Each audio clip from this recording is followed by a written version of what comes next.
अब त्यहाँ तिम्रो जिन्दगीदेखि नै टाढा जाँदैछ अझ त अब तिमीसँग अब नाता भनेको तिमीसँग 2-3 दिन छ त्यहाँदेखि तिम्रो र मेरो नातै छैन। नातै छैन। के छ? मेरो नाममा मेरो ज्यान छ, मसँग भएको एउटा नायरता छ, यति नै मेरो मसँग भएको। मसँग जे जति भएको सम्पत्ति मैले छोराछोरी र बुढीलाई मैले गर्दै म त बिग्रेर गएँ तर भोलि गएर मेरो छोराछोरी नबिग्रोस्, राम्रोसँग पढाउनु लेखाउनु। अब खुसी हुनुहुन्छ नि होइन? खुसी छु। छोराछोरी पढाउने खजान पाएँ, मैले मागे जति पाएँ, म सम्पत्ति नि पाएँ, छोराछोरी नि पाएँ, खुसी। गुड मर्निङ, नमस्कार। भिडियो स्पेसल छ गाइज, एकदम दुःखका साथ यो भिडियो बनाउँदैछु। भिडियो सेयर गरिदिनु होला, रिपोस्ट गरिदिनु होला।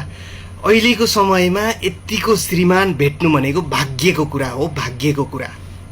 100मा 1-2लाई मात्रै यतिको श्रीमान मिल्छ, त्यही पनि यो कलियुग हो। कलियुगमा यतिको श्रीमान भेट्नु भनेको कसम रामाराम भगवान भेटे बराबर हो, भगवान भेटे बराबर। आफ्नो श्रीमतीको खुसीका लागि, आफ्नो श्रीमतीको मायाले गर्दा 8-10 वर्ष विदेश बसेर रगत र पसिना बगाएर कमाएको श्री सम्पत्ति सबै अनि आफ्नो नाउँमा भएको जायजेथा जति सबै श्रीमतीको नाउँमा गरिदिएर एकजोर लुगा लगाएर एउटा नागरिकता बोकेर घरबाट निस्केर हिँड्नु भनेको योभन्दा ठुलो त्याग के हुन सक्छ यो कलियुगमा? के सक्छ कसैले यतिको गर्नलाई?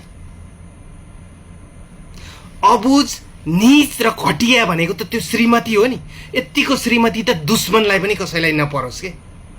उसलाई खेतबारी घर अनि लोग्नीले कमाएको सम्पत्ति भए पुग्यो, तर लोग्नी उसलाई चाहिएन। ठुक्क यतिसम्मको नीच र घटिया श्रीमती त रामाराम दुश्मनलाई पनि नपरोस् के। ओछ्यान तताउनका लागि त उसले पाइलै पछि लोग्नी भेट्ली, तर सुख दुःखमा साथ दिने लोग्नी यो जुनीमा यसले यो आइमाईले भेट्दिन। जति त्यो श्रीमानलाई यसले दुःख र पीडा दिएकी छ नि, त्यसको डबल दुःख र पीडा दिने मान्छे त्यसको जीवनमा आउँछ के। आउँछ, कलियुग हो, हेर्दै जानुस्।